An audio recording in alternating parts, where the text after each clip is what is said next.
Okay, guys, so welcome to macroeconomics for this semester. I want to thank you all for registering for my class. There are still some spots left. There are 5 spots left. If you know of anybody who's still looking for a class, you can let them know that it's available. In terms of the e-classroom, as I was just speaking about, the e-classroom is not fully prepared, but I have added you so that you can at least download the course outline, the course schedule, and get your textbooks out of it. Um, there's this folder here with course assessments. Don't download this because this is still old. In fact, as I'm here now, let me delete this from here so that you don't inadvertently all right, so this course schedule here has the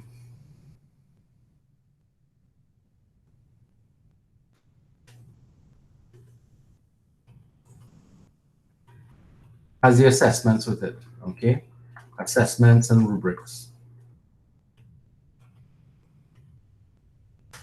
All right, so when you click on this, it's going to be a Word document, so be careful, and it's going to have this name, course outline with schedules and assessments and rubrics for 2021-20, well, semester 2. All right, so I already have it here, and I'm going to go to it and open it up so that we will go through it and see what we're going to be dealing with for the rest of the semester. So, sorry, I have to take you all the way through all of this. Right, here we go. This is the document that we're going to be paying attention to. When you open it, if it comes up like this, just go to no markups so that you can see it. Is this white large enough, guys?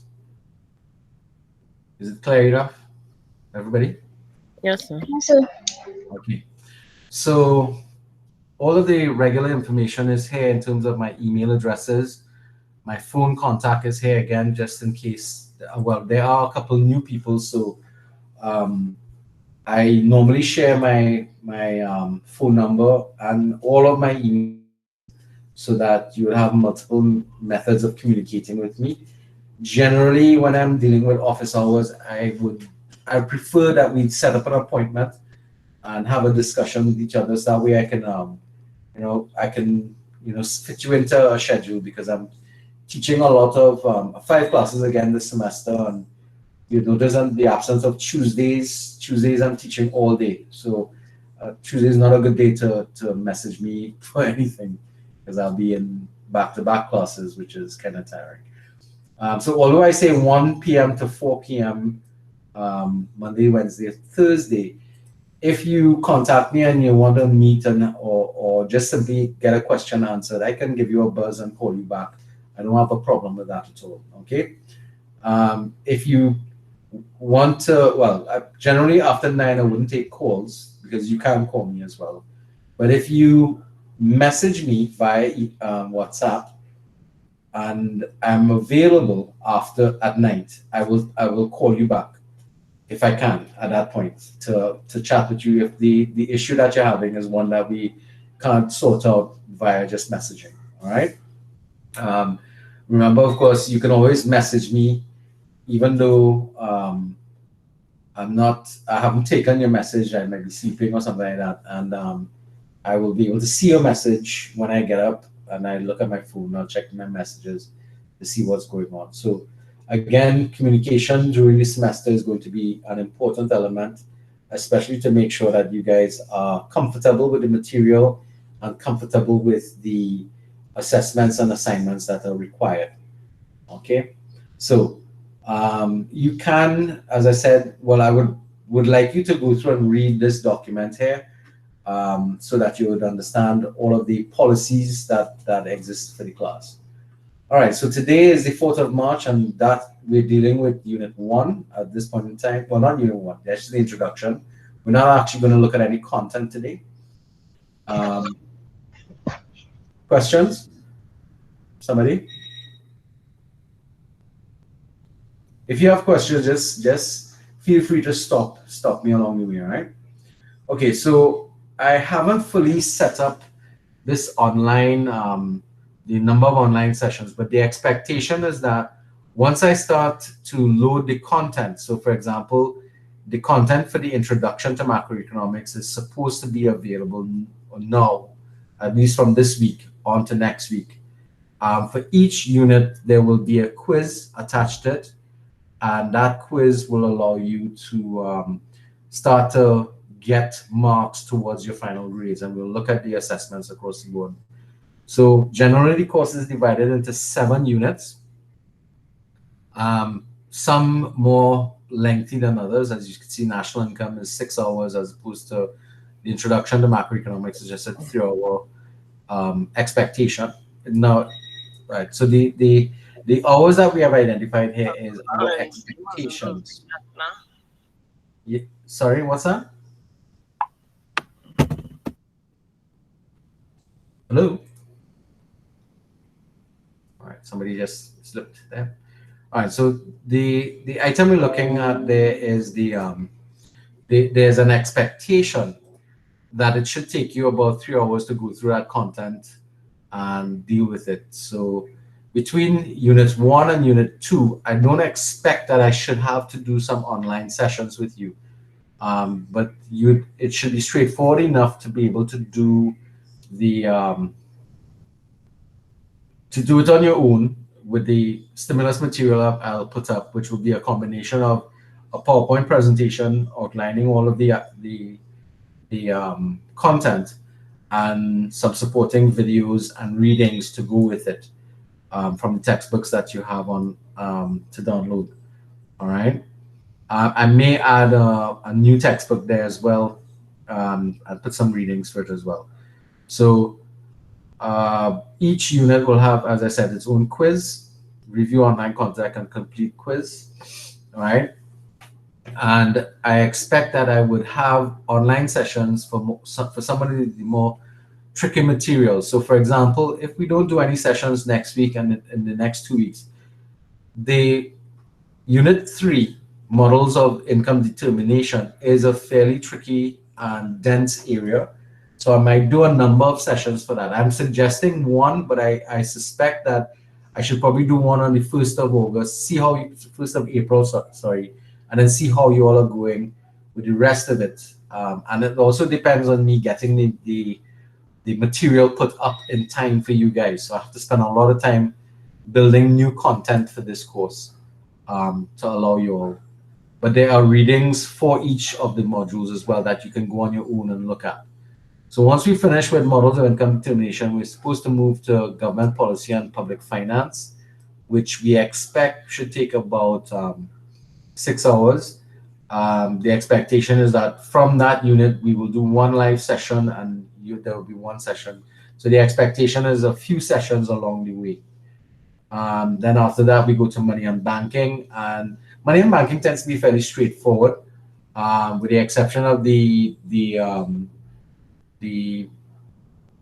quantity theory of demand, which I might want to do a session for. Again, nothing's carved in stone, so that if I see that there's a need for a session, or you can also determine that you're not quite getting the idea and you want some help, we could call a session in a class time and class time slot, and we will do a session to kind of explain everything. But again, I have to build all the content, put it on. So I have some content prepared, but it's not ready for me to load at this point in time.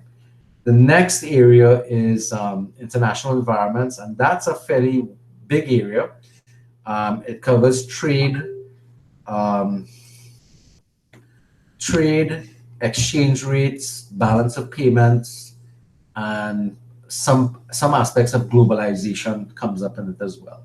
So that topic will probably have more than one quiz attached to it, because inflation and unemployment is a self-directed unit which is set up inside one of your individual research items, which we'll get to in a little bit. So you will end up with 7 quizzes, but the 7 quizzes will more than likely be split up into 2 quizzes out of one of the other modules going up there. And I could probably put some questions, but I'll let you know what I'm doing in terms of that as we move forward.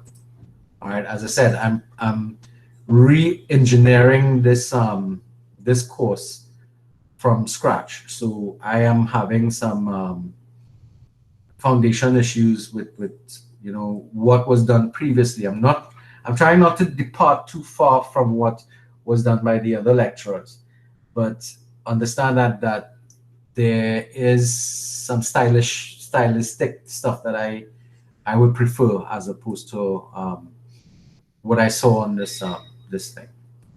All right. So any questions so far about the process? Then I'm leaving a week for review.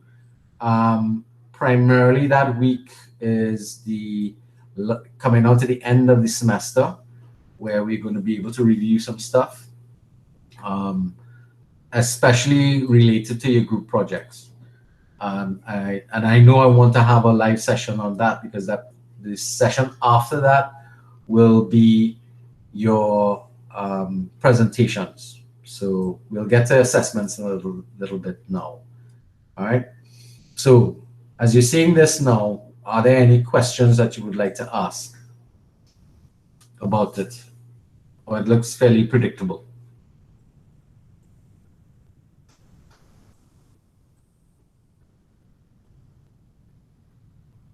No questions?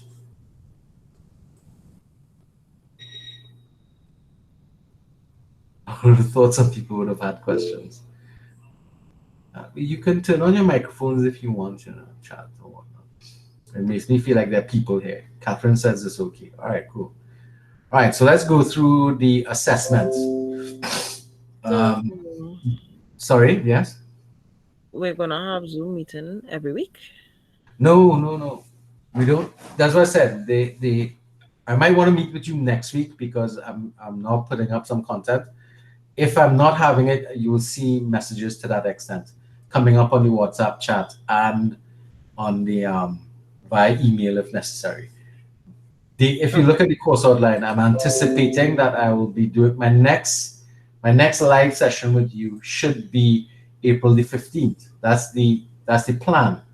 But it can change between the 1st of March and there. If, for example, when I put up the information for national income accounting, people are having problems with it, I will come on and just check with you all. Sometimes it may not be a full 3 hours, but just enough time for us to go through the content and deal with any questions or queries, so that people could get a better understanding of it. That makes sense? Yes, sir. Yeah.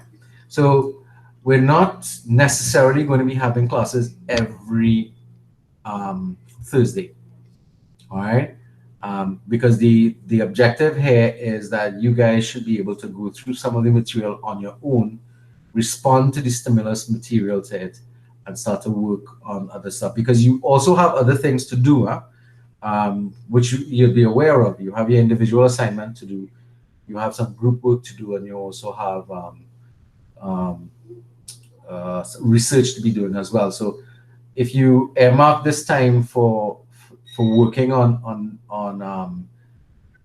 macroeconomics, then it's not only going to be it won't only be taken up by class time.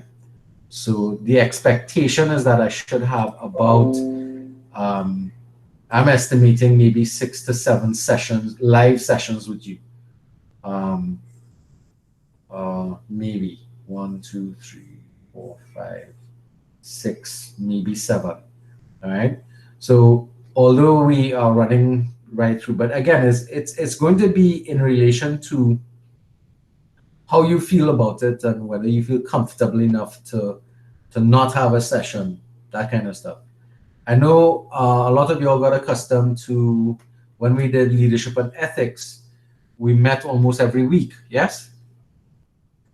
The nature of that course and the way in which it was presented and designed meant that there would have been a lot of sessions. But with micro, macro, and general economics, we don't necessarily meet every week. All right. So, but you can use the same time frame to be doing your own work on the subject matter. All right. Doing your readings, looking at the videos that I put up and that type of stuff.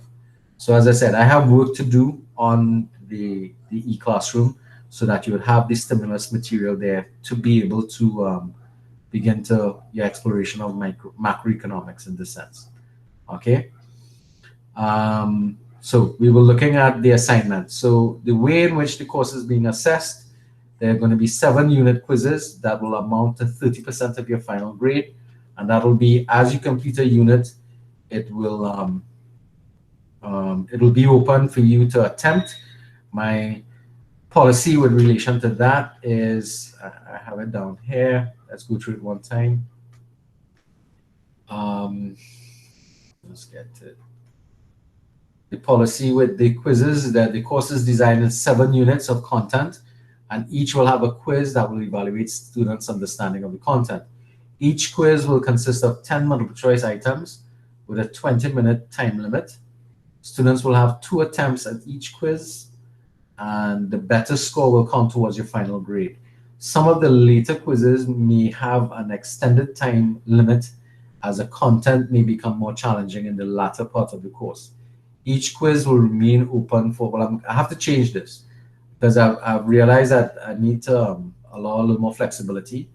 So what I've done is it's not going to remain open for 1 week. It's going to remain open for the entire semester because people work at different paces in the program. So some people may start later in the semester. They kind of leave things and procrastinate a little bit, or they have other things that are competing for their time.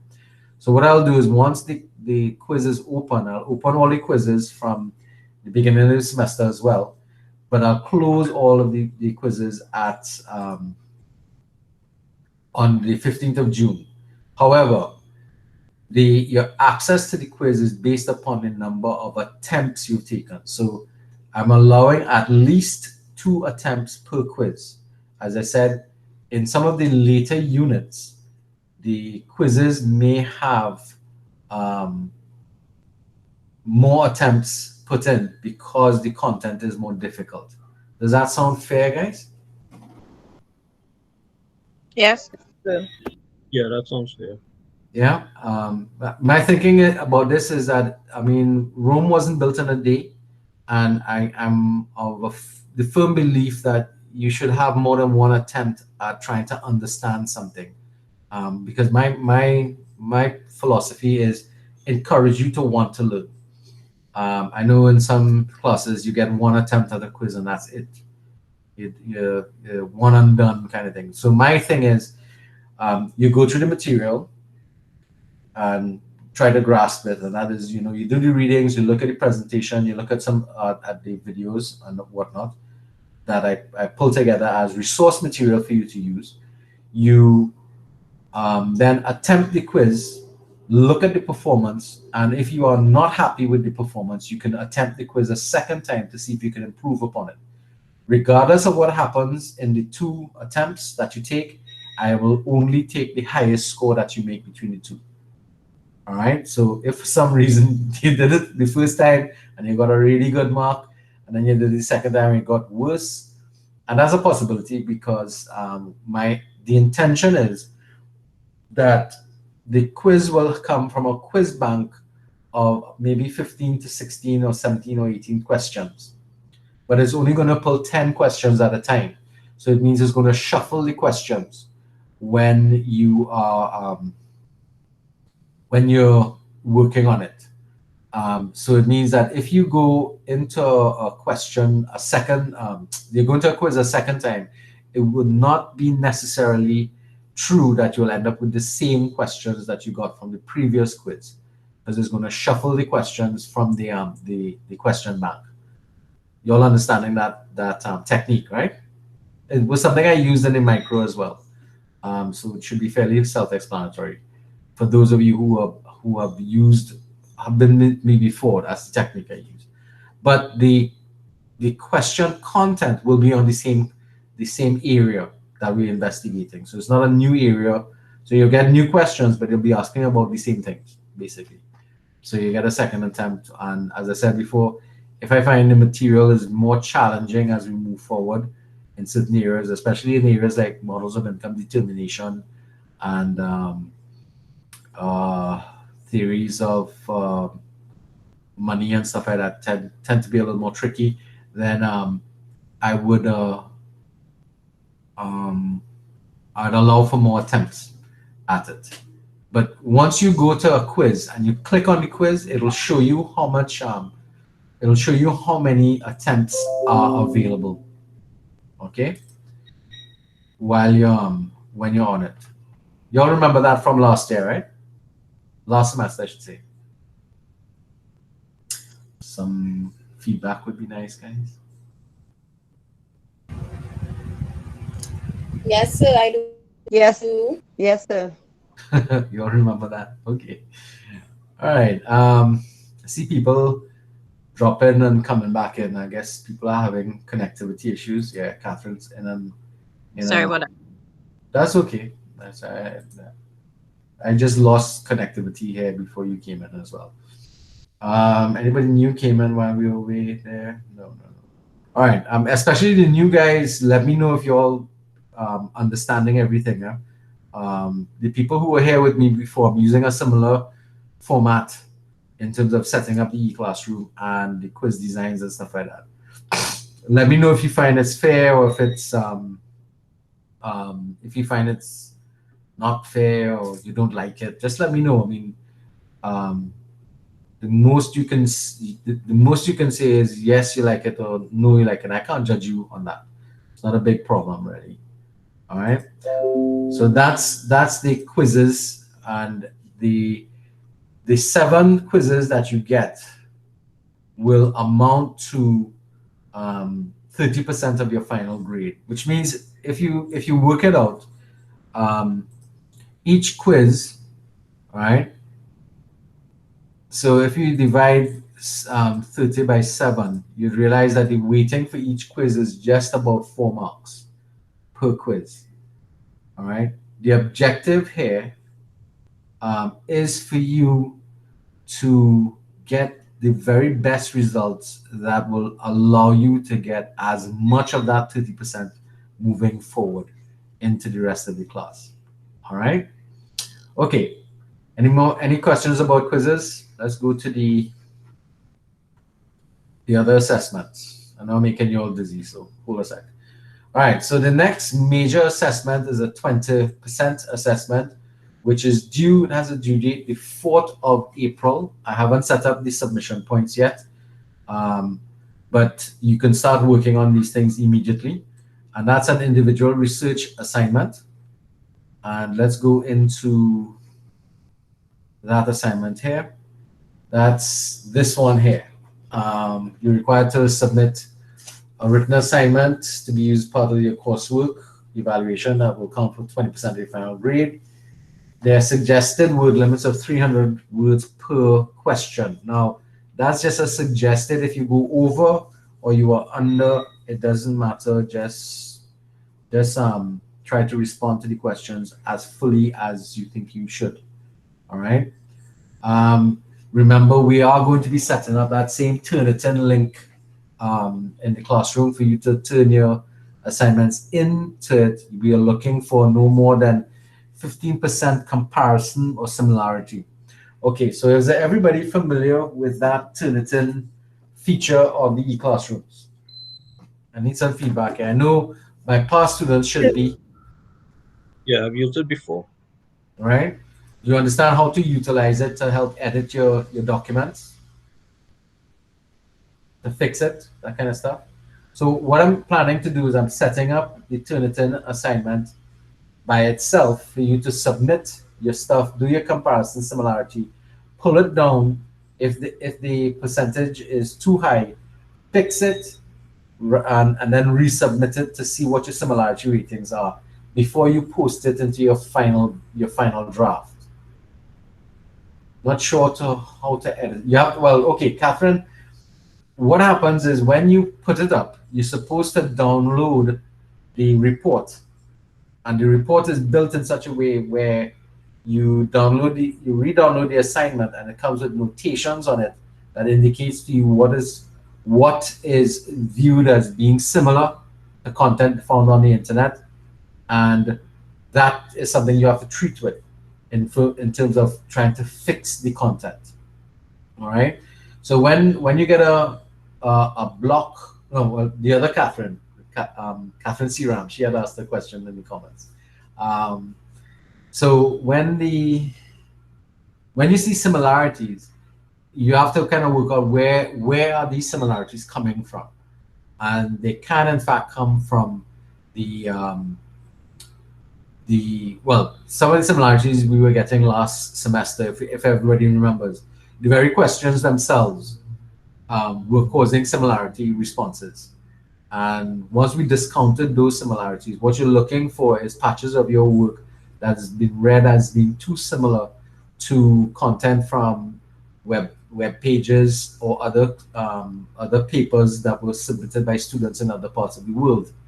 Because remember, this is doing a comparison on an international database as well as the local database. Now, we may have some overlap with the local database in terms of what's with the college, because the college has been expanding its, every time we do the assessment, students' papers are being stored there, and therefore your papers will be compared to papers already submitted by previous students to you.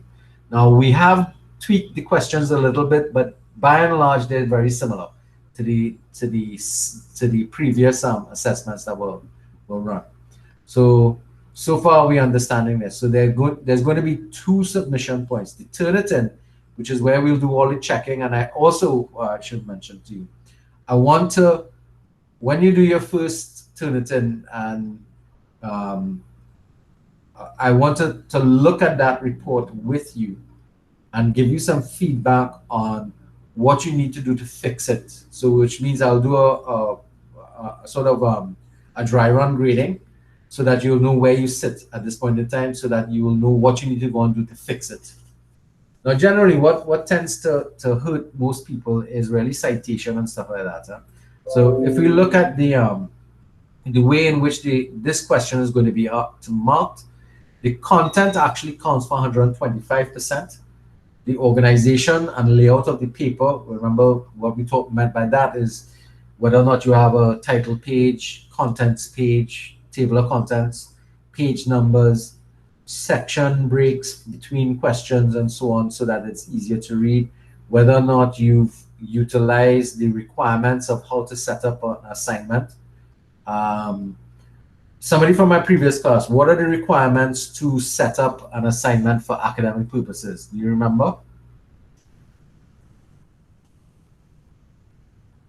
All right, well, if you don't remember, it's right here in the, see it here? Assignment submission requirements. All right. Oh, yeah. Remember all of this? Yeah. So the first thing we have was the file naming protocol. You need to put in your name, followed by the name of the course, followed by the day, followed by the assignment name, which in this case is individual assignment 1, version 1.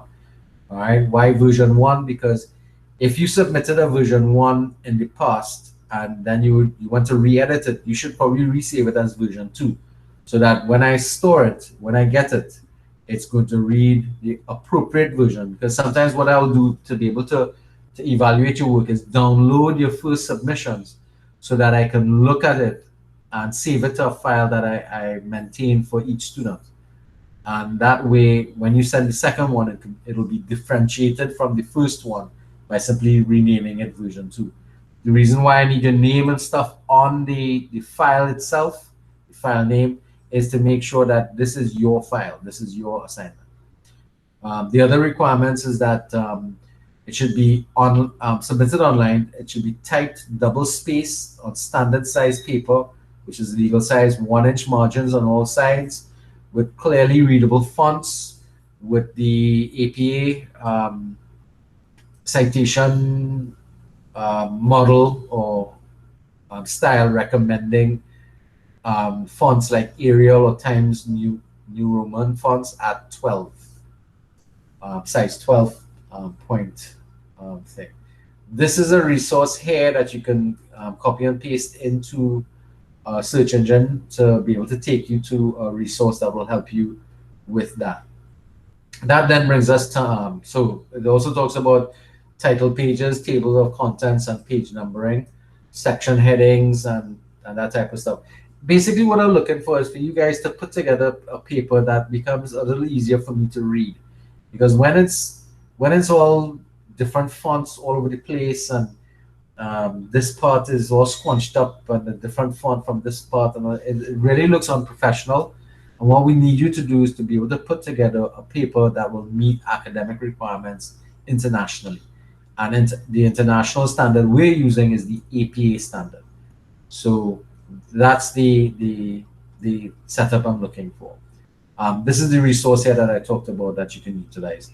This resource is also useful for assistance with citation. Now, everybody in class is familiar with citation methodology, correct?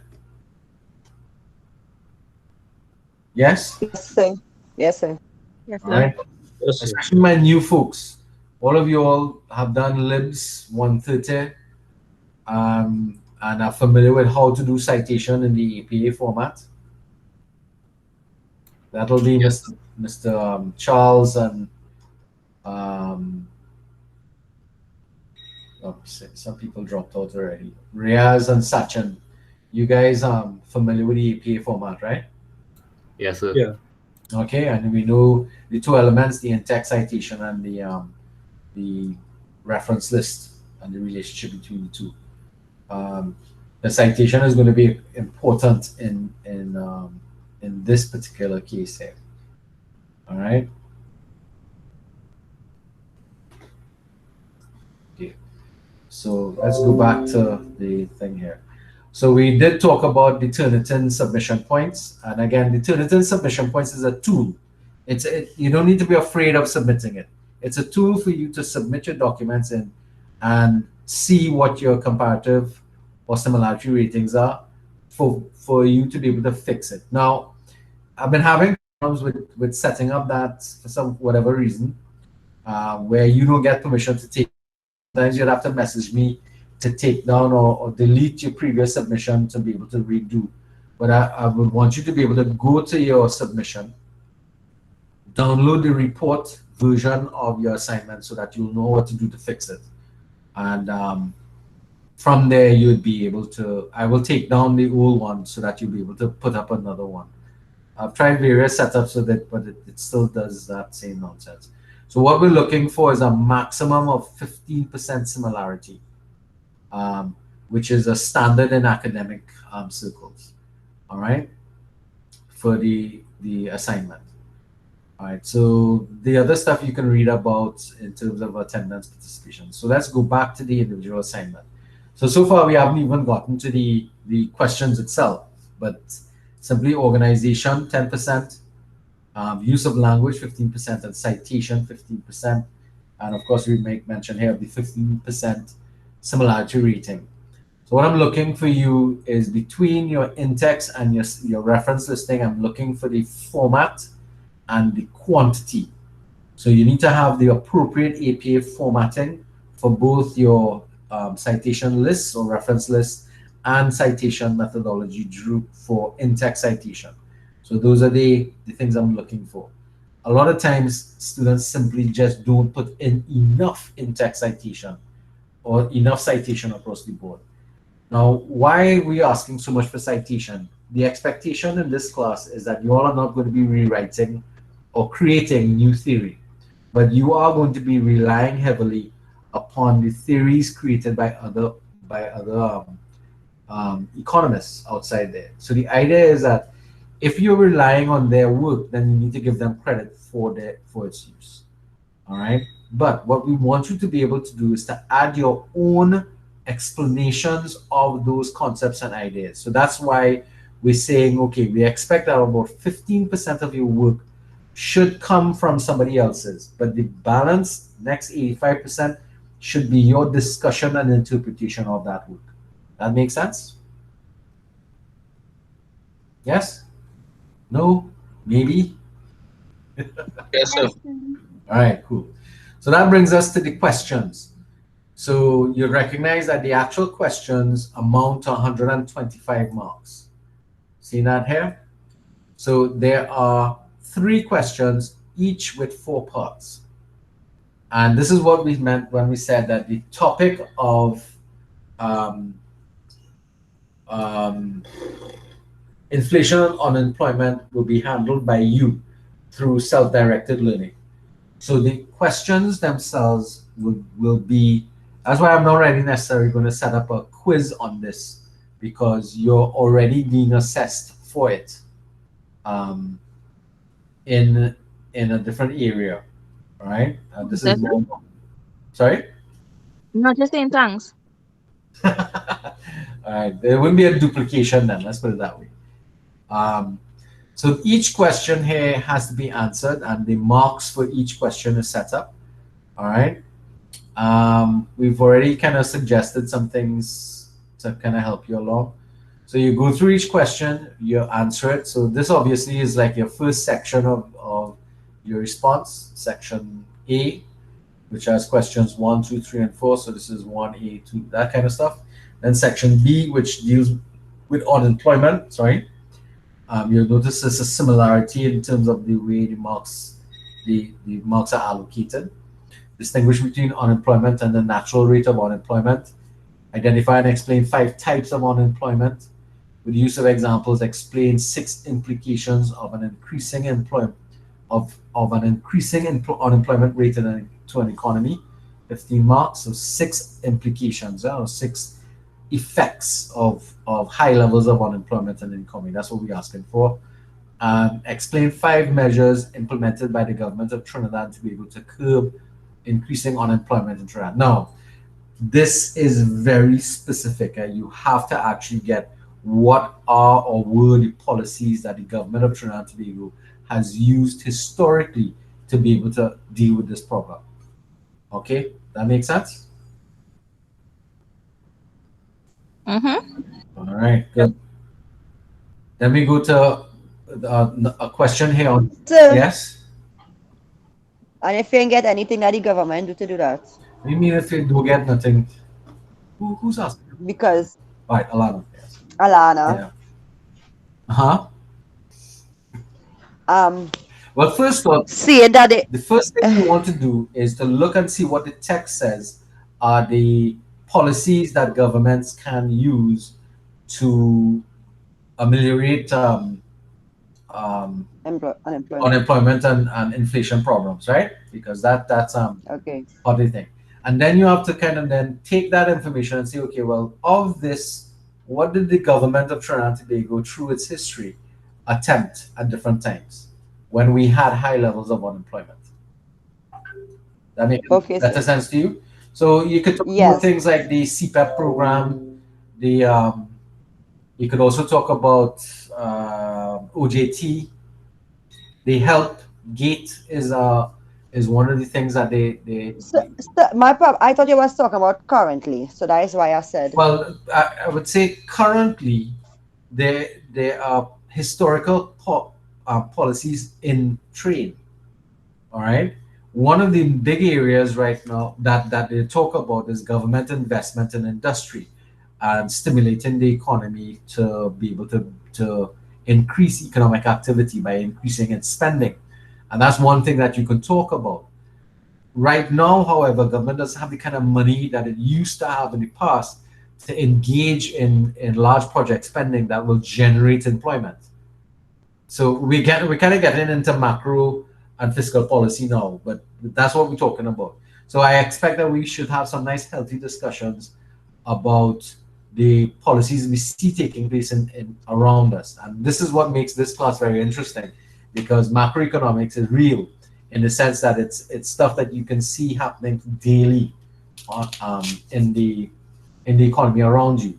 And if you're paying attention to the economic circumstances that's facing us, you'd start to realize that the government has, especially in Trinidad, has a major role to play in getting in terms of helping our economy pick itself back up. You see, unlike the larger industrialized countries like the United States and the UK and stuff, the spending power of the government far outstrips the spending power of the private sector, especially when it comes to large projects, which tends to be able to generate the most amount of impact in the economy. In the United States, that's not the case. The private sector drives their economy because their private sector is massive. But our private sector or consumer sector is large. It's larger than government spending, but it's not targeted. And it's not targeted towards activities that can generate employment. Most of us, when we buy goods and services, we buy imports.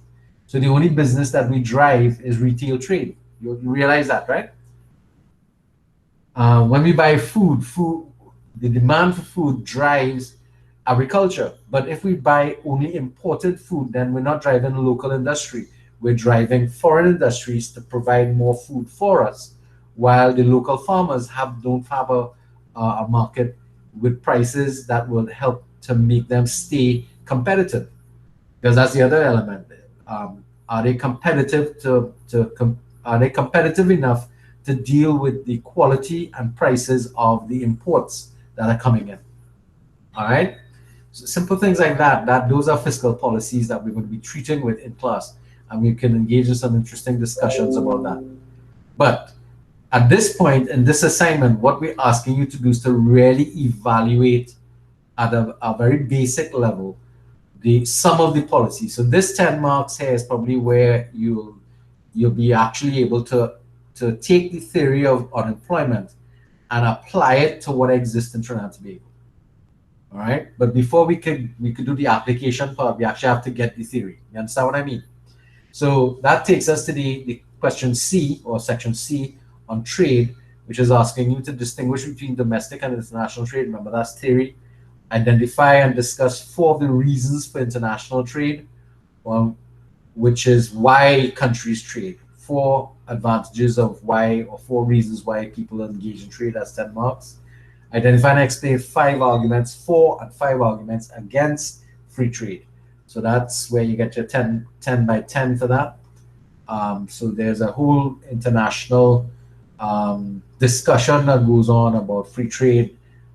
This is where you'll come to meet like the World Trade Organization, the WTO, the G5, well, the G10 or whatever, wherever they reach. Those summit meetings, the various, like the Paris Convention, and all those things become important. And then identify and briefly describe 5 instruments of protectionism. So if we are engaging in protectionism, what are those instruments? So we want you to identify them and describe them so you'll know what they are when you start to look into the economies of the countries. All right. So the marks is 125. Organization of your paper is 10%. The use of language, which is your grammar, spelling, punctuation, sentence construction, and so on, and word selection. Those are the things that will count for 15% of the marks. And then your citation methodology is also going to attract 15 marks for a grand total of 40 marks for this area. So that's where the total assignment value is 165 marks, out of which I will then convert to a percentage out of 100 when I put your scores up. All right. So although it's marked out of 165, it's broken back down to 100%.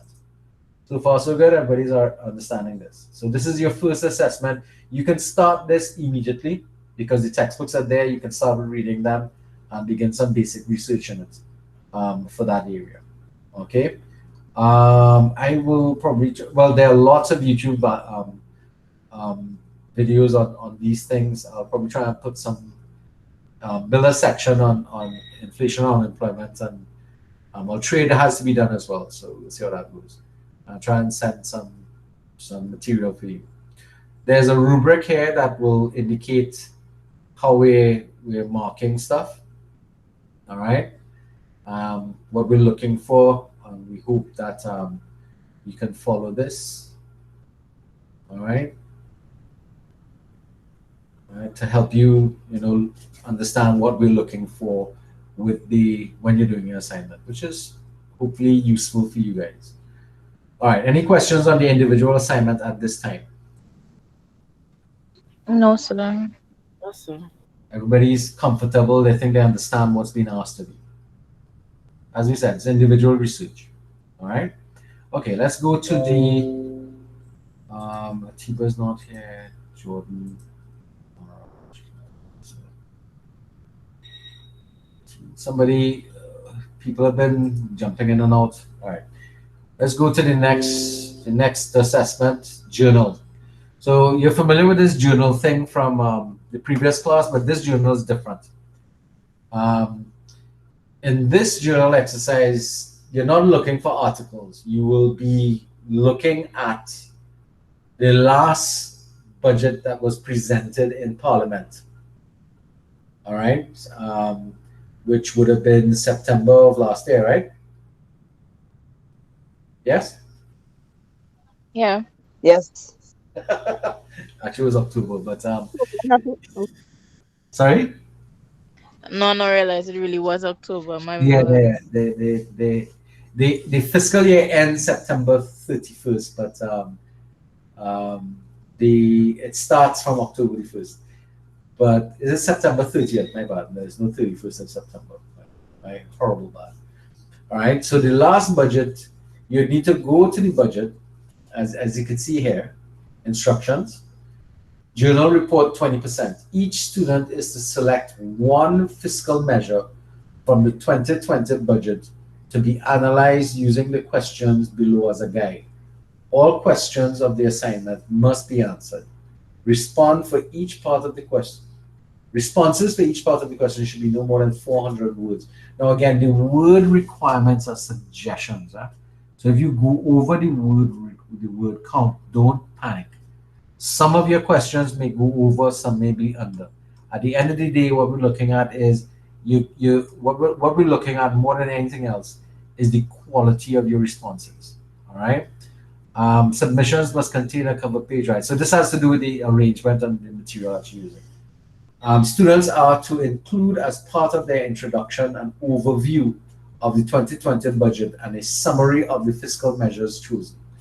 So that's actually one of the questions, but you want to do an introduction to the entire budget. So like what was the budget predicated on and that type of system. So you'd actually have to go read the budget in its entirety this time around to be able to choose a fiscal policy that you'd like to look at.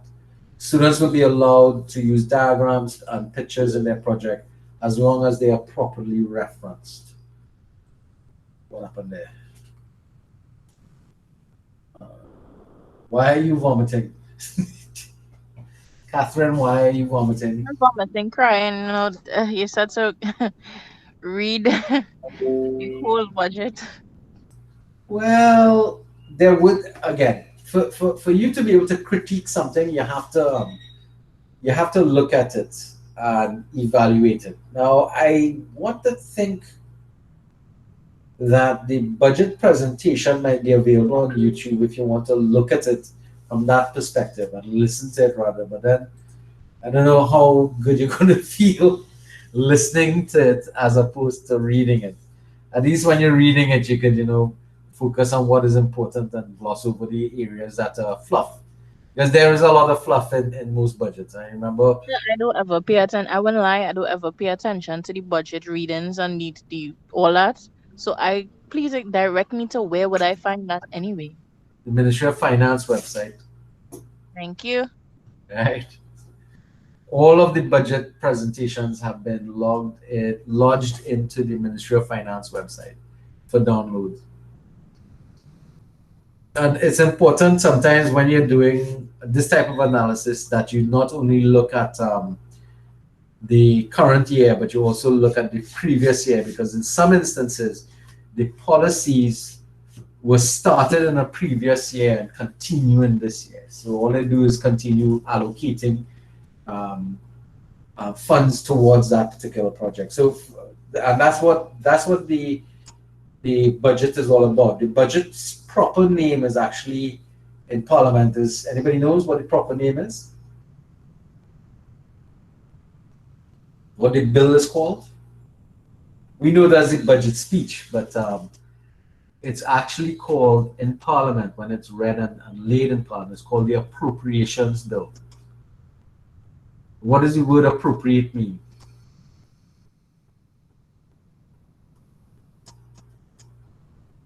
Come on, guys. What does appropriate mean? Take Appro- something for sign it for use. Good. Share. And that's what the appropriation bill. The appropriation bill outlines government's plan on how they're going to raise money and how they're going to spend the money. That's it. That's why it's called appropriation. So this, we expect to get $100, and that $100 is going to be spent doing X, Y, and Z. That's it. That's why it's called an appropriation bill. What goes on in it is trying to understand, well, why are we doing what we're doing? That's the part that we always have problems trying to grasp, which is, why are we spending this money for this and not that? And this is where the whole argument starts up as to why they're doing this and why they do that and that kind of stuff, and they're wasting money doing that and all kind of thing. And that's to be expected, because as many economists that exist, each economist or each person will have their own point of view as to how best to spend your money. Think about it in your own households. When you all get a little windfall and you're spending some money, not everybody would agree with what your parents decide or what you decide to do with the money. Somebody will say, yeah, you waste money doing that. But again, if we go back to microeconomics and satisfaction tells us that it's a very highly personalized thing. So what gives you satisfaction with the use of your money to purchase goods and services that you want may not be the same level of satisfaction, or any satisfaction for that matter, for another person who has different wants, needs, values, and whatnot. So the same problem of measuring satisfaction becomes amplified in the macroeconomic environment, because now you're talking about government is spending millions of dollars to do certain projects. And okay, so let's say, for example, they spend millions of dollars on a project to build a road in Sandy Grande. People in South going to complain because we and folks too, we want to get some roads fixed and that kind of stuff. So if depending on where you live and how you feel about certain things, it's going to affect. So when, for example, they decided to increase pensioners' pension, a lot of people who weren't pension receivers complained because, well, we ain't get no pay increase since God knows how long now, since 2000 and whenever. You understand what I'm talking about? That whenever government makes a decision to do something, there will always be people who will find it good for them, but another group of individuals who find it negative for them. And they will question why you're doing it. And of course, in this country, everything is about, well, how much of that is going to be kickbacks to this to party financiers and that kind of stuff. All right, so that's the kind of stuff that we're going to be looking at and evaluating what we think the implications of the whole thing is going to be about. All right, so you're getting a chance to do some of that by looking at, but you have to be careful now. We don't want rum shop talk. What we want is, we want you to do a critical analysis. So you're analyzing the fiscal. Now we're asking you to just take one fiscal policy, and not all, one fiscal policy, and evaluate it utilizing theory, the theory behind it, and try to use some logic and weight your argument to support it. So it's not just, you're not just yelling and shouting out that this is a waste of time and yada yada yada. You have to have evidence as to why you're saying what you're saying. But these are the questions here. In your own words, explain the fiscal measure and describe the problem that it is intended to address. So basically, this is a summary with interpretation, because what you're going to do is you're going to be looking at the fiscal measure or the fiscal policy that has been identified, and identify with it, why was this policy brought up? This measure was brought up to treat with what issue? So there's a linkage now between the measure and the problem, because that's what fiscal measures are designed to do, or fiscal policies are designed to do. Fiscal policies try to address problems or issues that are either in the economy at this point in time, or they're trying to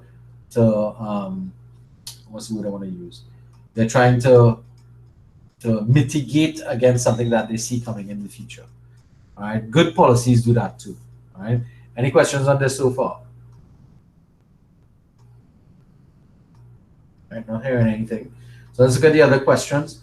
What is the relationship between this measure and any three macroeconomic concepts discussed in the class so far? So you realize that you kind of have to get some work done in the course itself before you could even tackle this. So the first business that you need to do is to go to the website and pull down the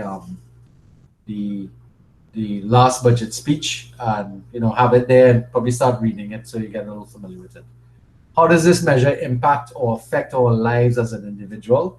That's another question that you have to answer. Explain one positive and one negative impact. So we're looking for a kind of balanced discussion. So yes, policies tend to be negative in one sense, but there is supposed to be a positive in another sense. So we'll look at that. Identify and describe three benefits that Trinidad and Tobago may experience from the implementation of this fiscal measure. So now, instead of looking at it from an individual perspective, you need to be looking at it from a perspective of how is this good or bad for the country. So in this case here, we're asking for three benefits, and question 5 asks you for three negatives, consequences. So you're looking at benefits and disadvantages or drawbacks or challenges. All right. So again, you're looking for a balanced discussion. Do you think that this fiscal measure is necessary? Please provide an explanation to support your response. So depending upon the measure that you're looking at, right. So rather than just say this thing out, let's look at the recent changes to the gate policy. As let's say that's a fiscal measure that you decided to look at.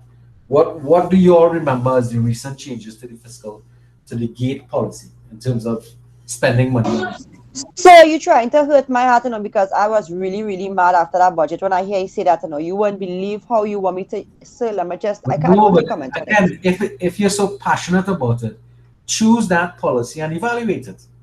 Yes, that is exactly what I'm going to do. Right, but my point being is make sure you try to remove as much of the subjective response that you started with, because it directly impacted upon you. Yes? Correct. But you have to kind of broaden your perception now and start to think about, okay, why did they do this? What was the problem that made them do So I hope you could handle the answers I have to give, okay? No, you have to justify your answers. I am, because I'm going to prove it. That's fine. But my point about it is, let's ask the question here right now. That way we could start to understand what I'm talking about. The fiscal measure we're talking about here is the adjustments to the expenditure on the GATE program, right? Where the GATE program was adjusted in a particular manner. So at the end of the day, what happened with the GATE program? You're no longer going to be funded for more than one degree. Nobody over 50 is eligible for receipt of GATE funding. That was another part of the thing. And something else happened. What was it? Alana, you're the one who most think with it. Those who were doing the masters too, they stopped funding them. Right, so they stopped funding the masters program. Right, good. All right. So it's 50 or 35, sir. Sorry? It's 50. It's 50 or 35. 50. If you're over 50, you're no longer eligible for GATE funding. So they move it up because it was 35 before, not so? No, it was never 35. It used to be everybody was eligible, regardless of their age. And then they put an age restriction on the receipt at 50 years. That was one of the first changes they made. Then they removed GATE. So this is what I was saying. If you go back in time to look at the GATE policies as they changed throughout the period from when they started, it started roughly about 2007, 2008, GATE came into at least this iteration of GATE. So it was where you're fully funded. Prior to GATE was what? Anybody remembers? Prior Was to not GATE, dollar there No, for was, the dollar. yes, prior to GATE was dollar for dollar, right? Where the government would match your investment in your spending for education. So in essence, it was 50% funding. All right. So now you have a lot of changes that took place, with the last one being that they have placed households into categories where they are eligible for full funding, 100% coverage, 75, 50%, and so on, and 25%, based upon the household's income.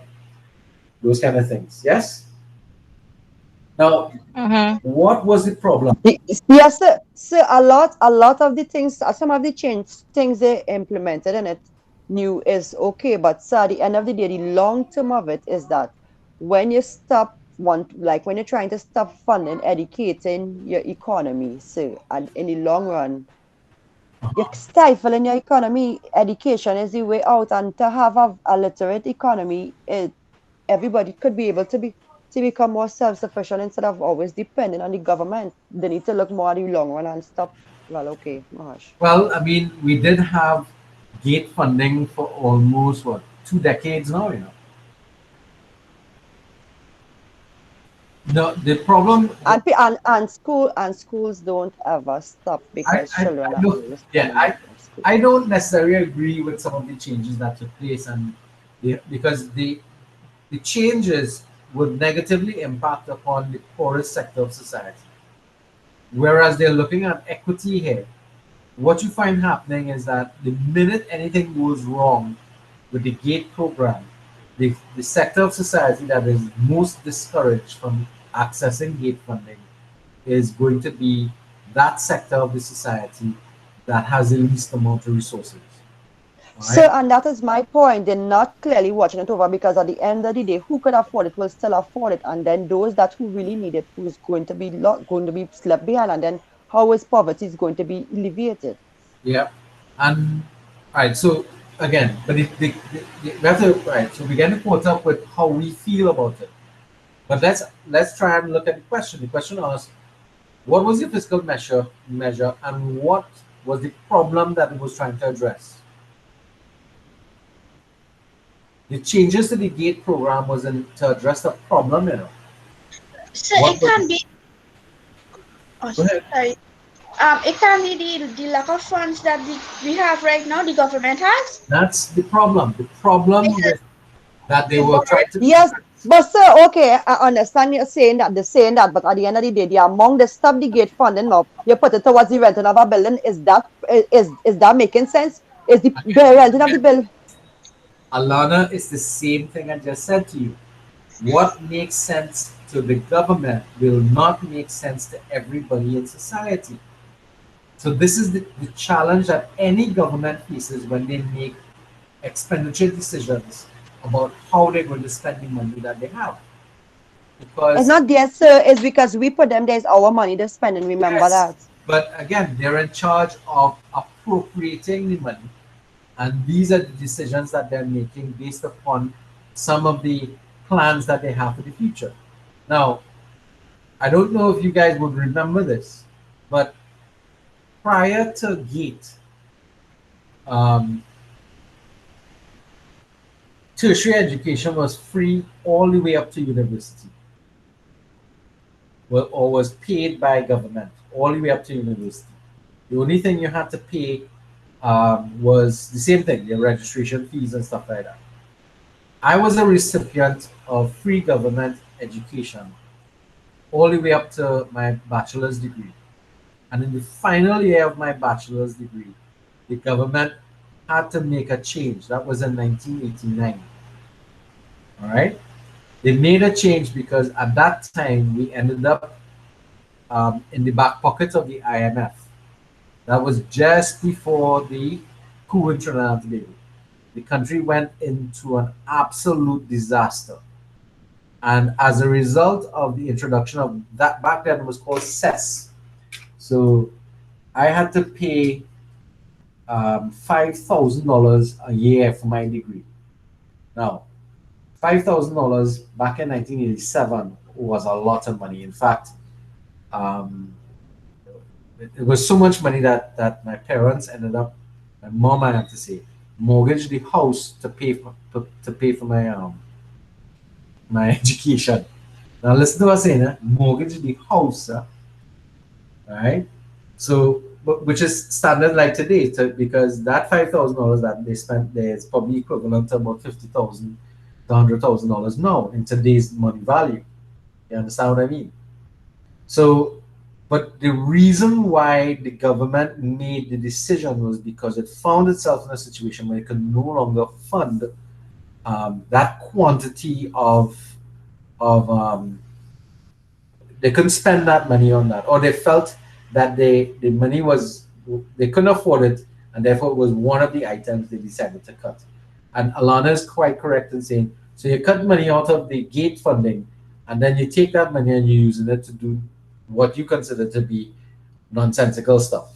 Put up this thing here, do that here, spend money on buying car, giving yourselves increased salary. So when you start to look at the parity of decision making is what you start to look at.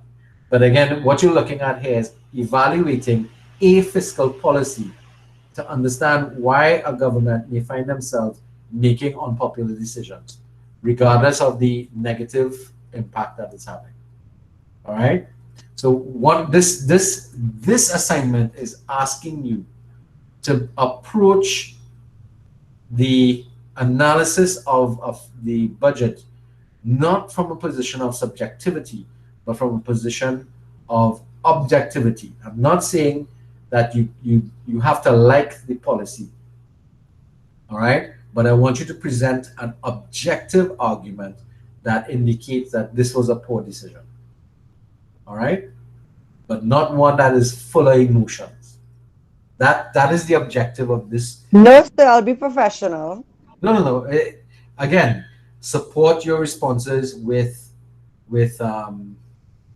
evidence, and especially now there may be evidence available from the observation now of the impact, because it's difficult to look at what the actual impact of a policy is when it's first read, but almost a year later coming up, you can actually start to look at what the impact is. So one of the impacts that we had was falling enrollment in most colleges and universities in Trinidad and Tobago as a result of the gate issues. So those are the impacts. So what you're doing there is you're discouraging people from seeking further education. So that's not necessarily a good thing, as you said, because as you quite rightly said, education is one of the keys for liberating your economy and liberating the population from it. So again, we're getting caught up in semantics, but I understand how emotional people can be and how invested they could be in some of these fiscal policies that the government has.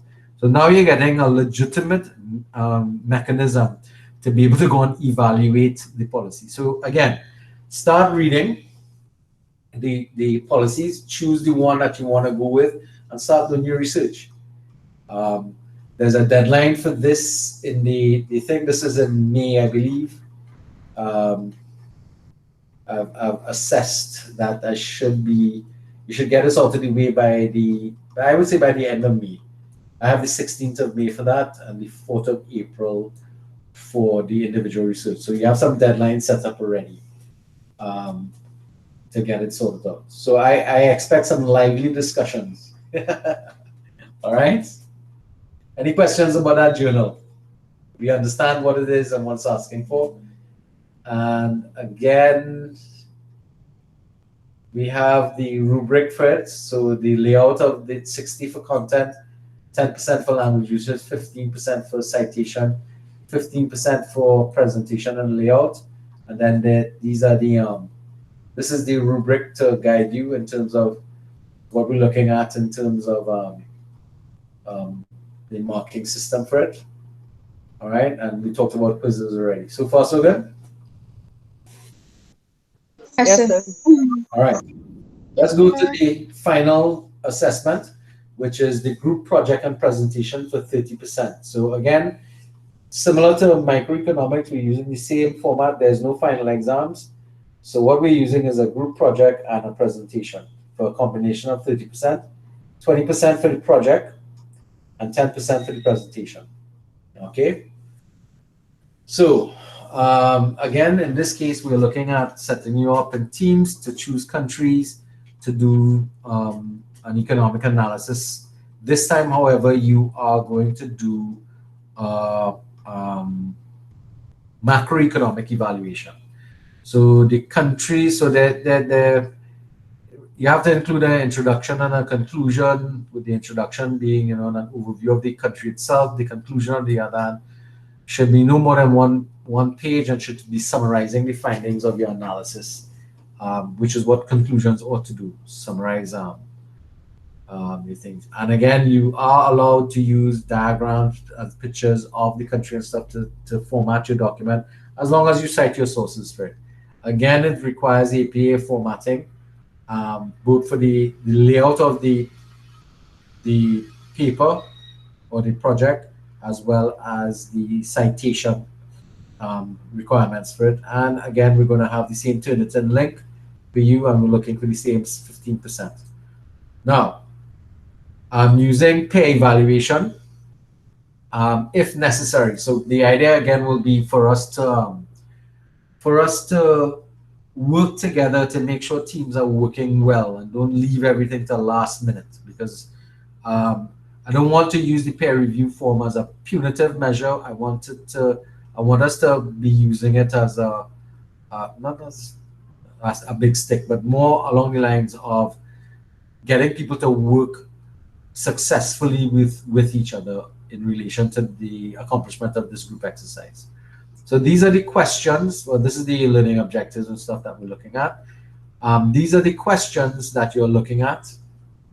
So you're starting with question 1, part A, B, and C, and there's some links in it to find some basic information for you. So outline the history of the country's currency, describe the currency that it's currently using, identify and briefly describe the exchange rate system utilized in the country. So all of these are for 10 marks that you're going to be looking at that. Question 2 has some information sources. Say a Wikipedia source here. I don't know why that's. Well, anyway, it's trying to tell you what is regional, what is integration and stuff like that, what are traded blocks and so on. Please identify one integrating body to which the country belongs. Please provide a brief explanation of what that integrating body is. That's 2 marks. So it's very, they may be a member of the EU, and the EU is a yada yada yada. So it's more like just defining and briefly describing. All right. Identify and describe 2 roles or reasons for the integrating body's existence or vision and mission of this integrated body. So the idea is what are 2 roles of the integrating body? Identify and describe 2 functions of the integration. So roles and functions are slightly different. They play roles to mitigate against certain things, and the functions would be what they actually can do. So for instance, they may be able to regulate trade, they may be able to regulate the movement of funds or block the movement of things. So you want to look at those things. Basically, once you identify what the integration body is, you can go to their websites, and those websites will provide those rules and functions for you to be able to pull down.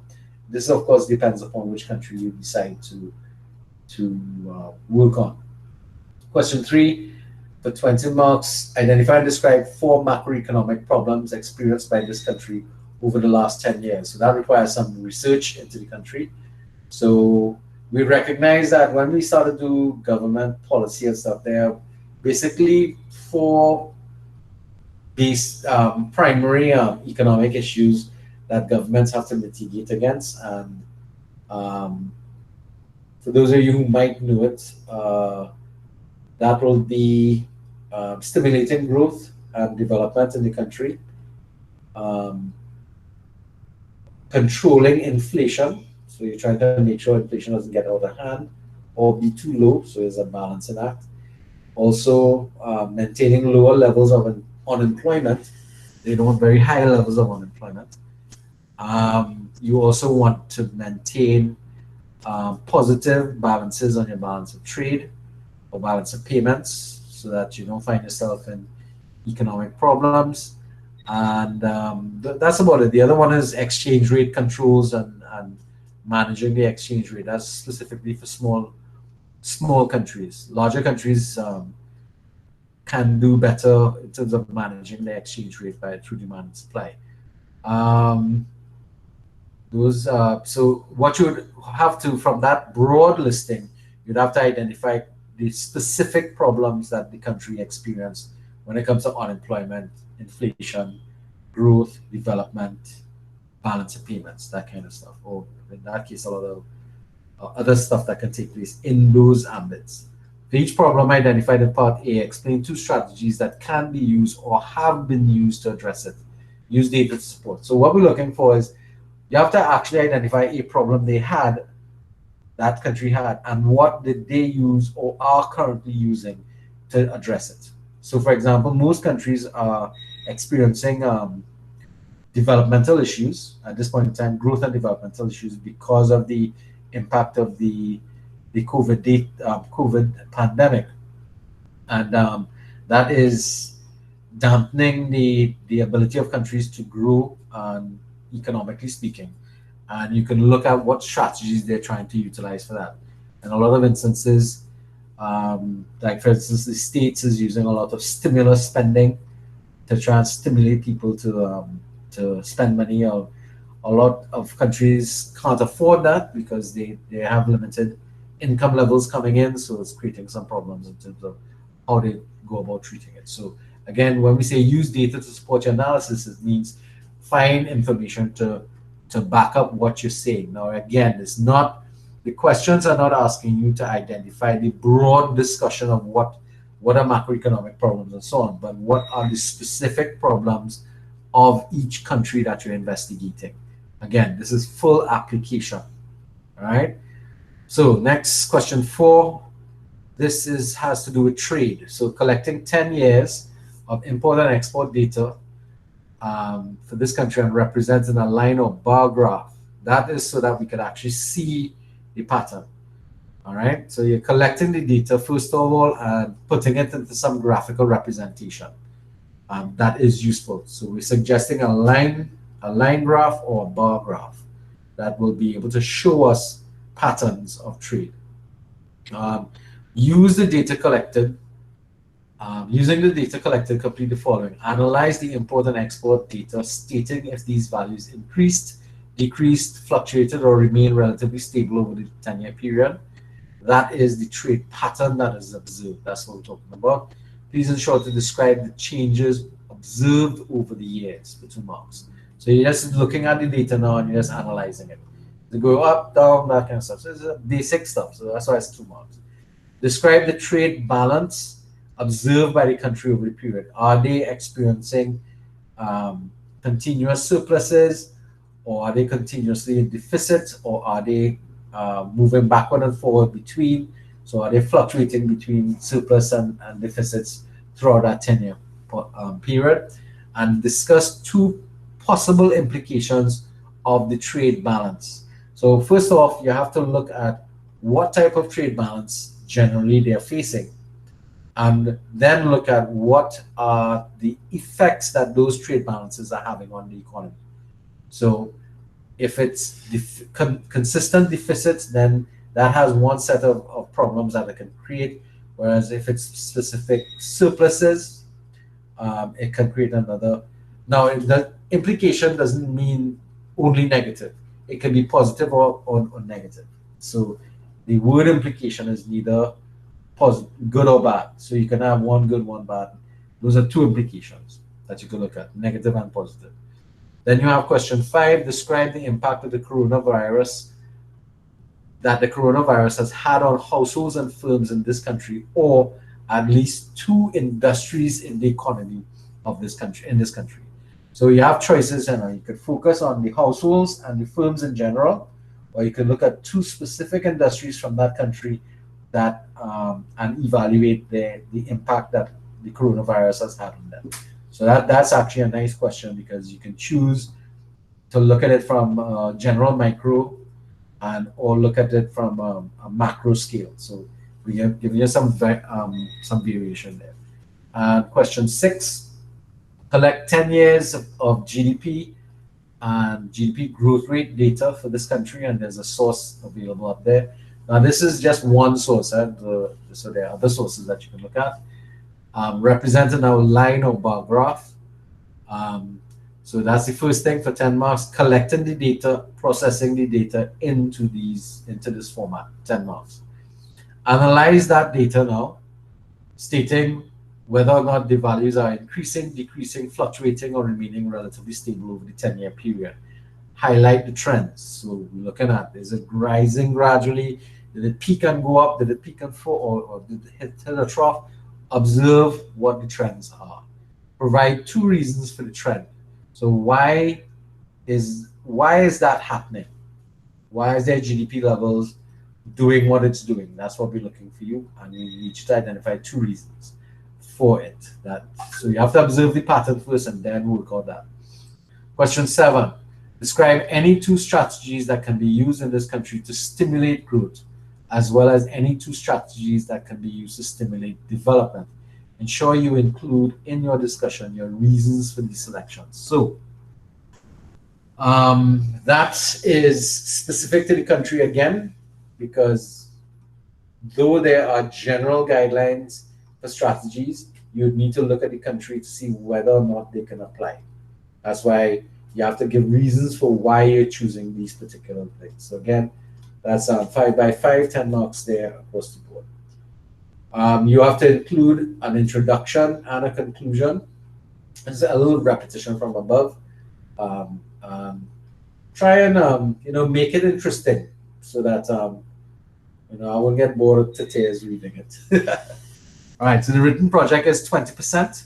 It's graded based upon the following: 115 marks for content, mechanics of spelling and grammar 15 marks, citation 15 marks, 10% for your organization layout. It's marked out of a total of 155, of which I will just be expressing as a percentage value.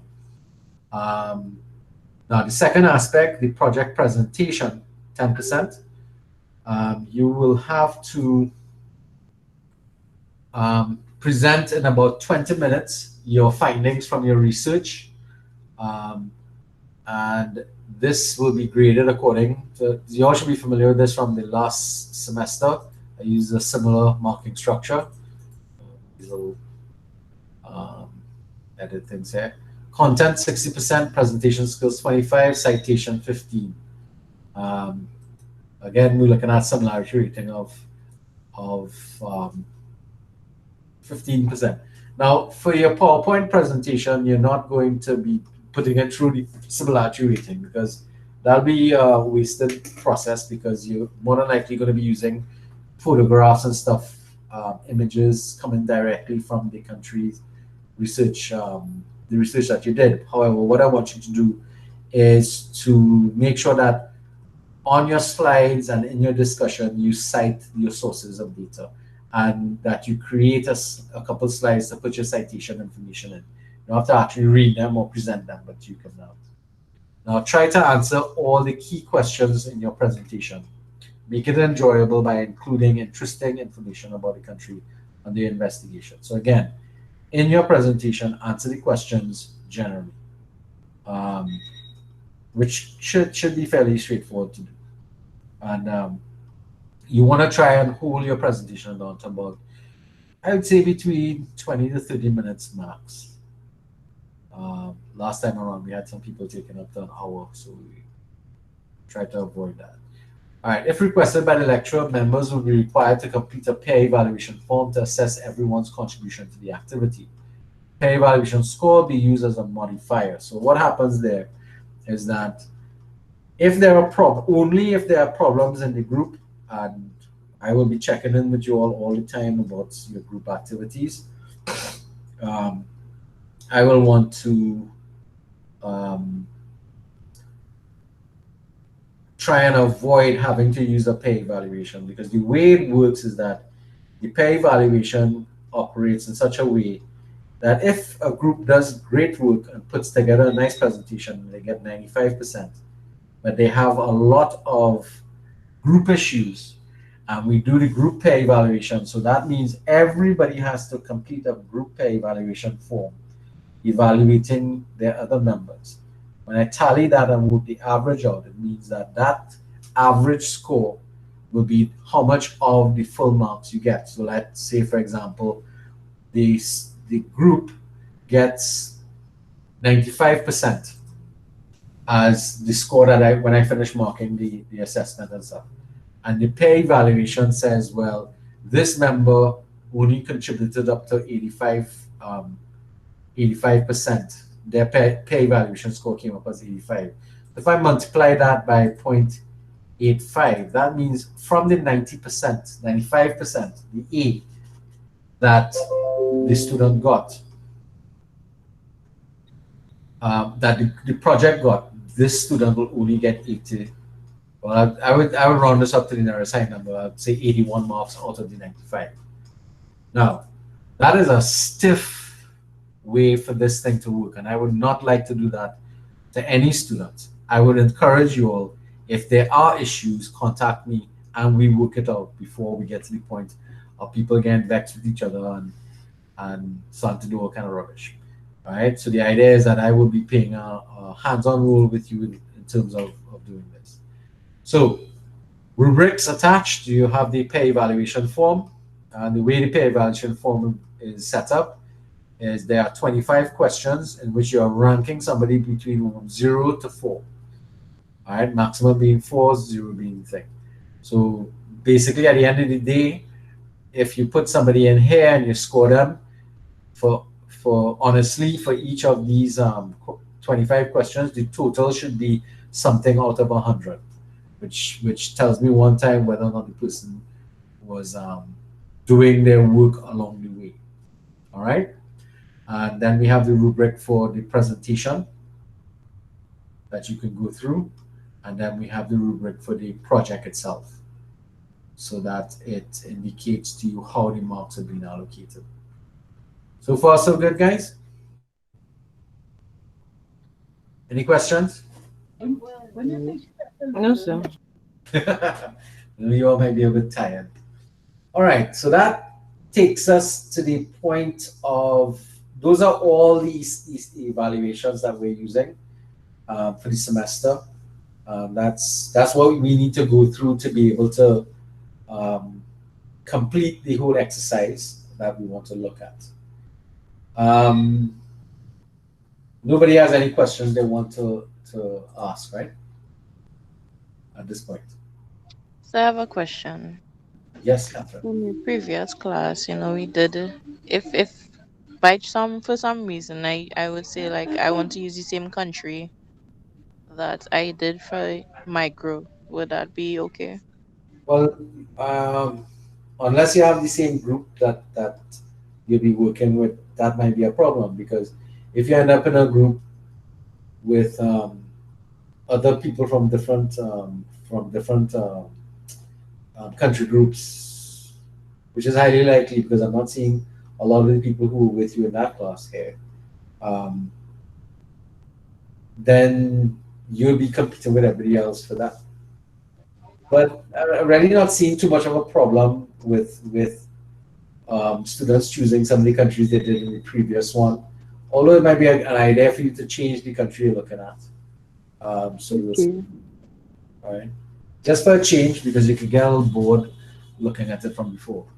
All right, so that brings us to the point of groupings. So let me just check and see if anything's happened on the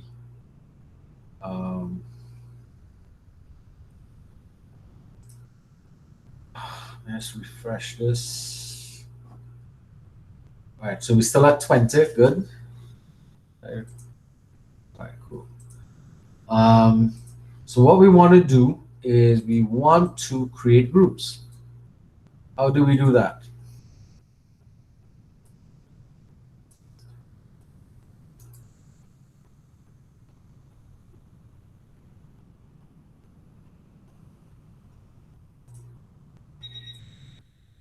Come on, guys. How do we create the groups? Randomly. Also, you could just match them in the alphabetical order as it come and put them in the group. No, I want to give you all a chance to choose each other. That's basically what I want to do. Hold a second. That would be wrong, so that'll be mayhem. Will it ready? What do you mean to be mayhem? Plenty people might choose each other, and then it won't have enough for other. Well, it No, can't be no, more no. than a There's a certain limit. amount. There are 20 students, and therefore we are going with 4 groups with 5 members each. So I could do this one, What, two. whatever going to happen? All right. So my first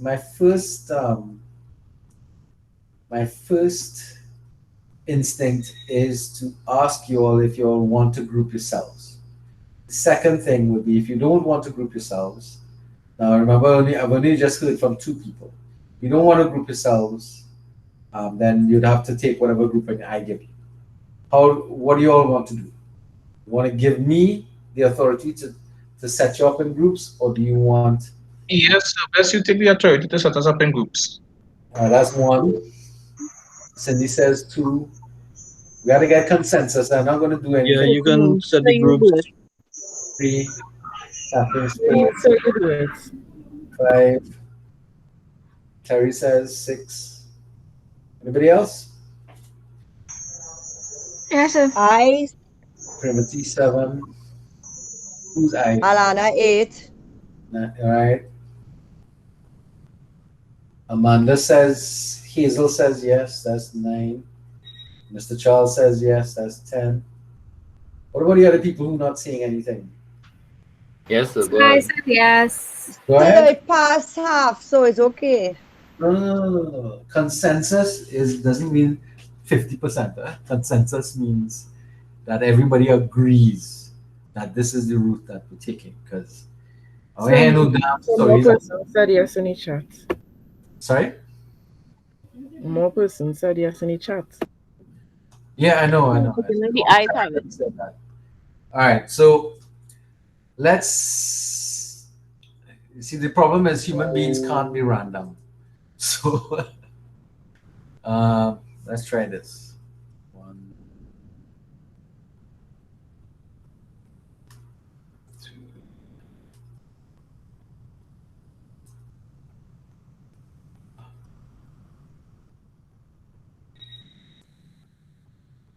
1, 2, 3, 4, 5. All right, so.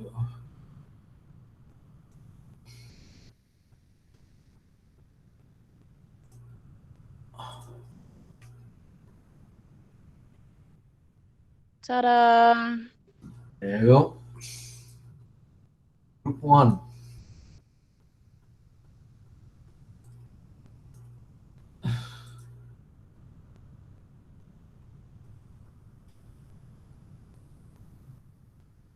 So I can't see nothing there. Pull up selector now. Let me I did this wrong. I should have. Let me just do this a second. 1, 4, 2, Isaac, 3, 4, Sachin. Right.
Is somebody new coming in?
Right, this red hooting.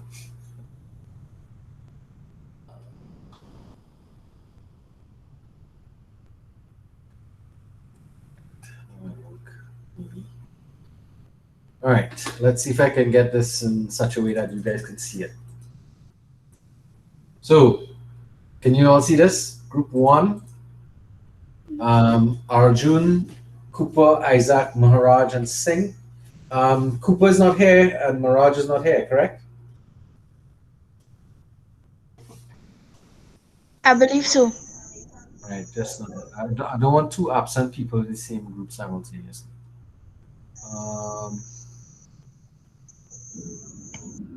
Let me trade off.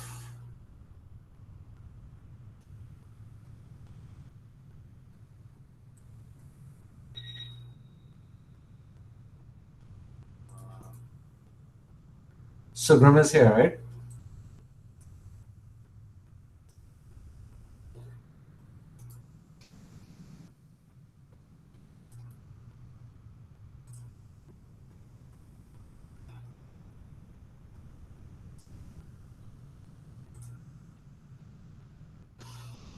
All right, so group 1, Arjun, Cooper, and he's absent, Isaac, Sugram, and Singh, Sachin. Group 2 is Bharat, Gada, Khan, Siram, and Topin. Group 3, Brooks, Gibson, Jordan, Nanlal, and Wong Wai. And group 4, Charles, Hazel Douglas, James, Mendez, and Maharaj. Now Maharaj is absent as well. So from what I remember, so Cooper is absent. Jordan is also absent at Maharaj. Let's see whether I end up putting Jordan. Jordan is in this group. So this person is absent. This person is absent. Right, so I've kind of spread out the absent people. Okay. All right, guys. So what I need from you guys right now is to so these are our groups for your group project.